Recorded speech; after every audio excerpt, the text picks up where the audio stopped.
C'est de ce Bali traditionnel que Bruno Beguin, un compatriote, est tombé amoureux il y a plus de 10 ans. Il a fait le choix en 2005 de s'y installer et d'y vivre son rêve. C'est un choix de vie qui est assez exotique puisqu'on est à plus près de 12 000 km de Bruxelles.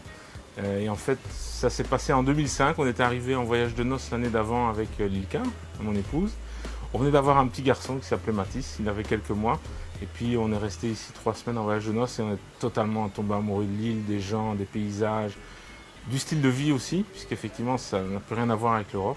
Et l'idée a germé doucement finalement de tout quitter pour venir s'installer au bout du monde et de tenter une aventure assez originale à l'époque, qui était d'ouvrir notre petit boutique hôtel à l'image du Bali qu'on avait aimé.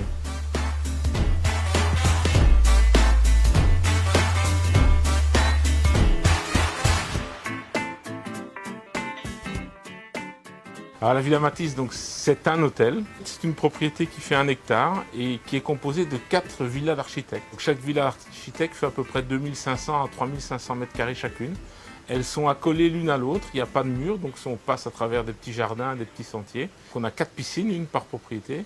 La propriété comporte 18 chambres au total, donc c'est comme un hôtel, on prend une chambre et puis on peut aller se balader dans toute la propriété, passer d'une piscine à l'autre, aller déjeuner dans une des villas et puis revenir au bar, au spa. Puisqu'on avait cette envie de proposer à la fois une architecture et aussi une approche de l'hôtellerie qui est assez différente et qui correspond à ce que nous on recherchait finalement en partant en voyage.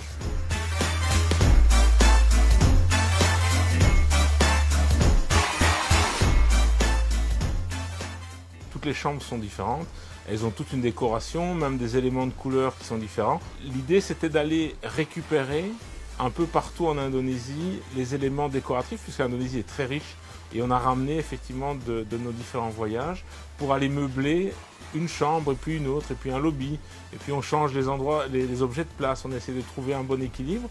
Après on joue sur les tons, chaque villa a une couleur assez différente, on est dans des rouges, dans des blancs, dans des marrons.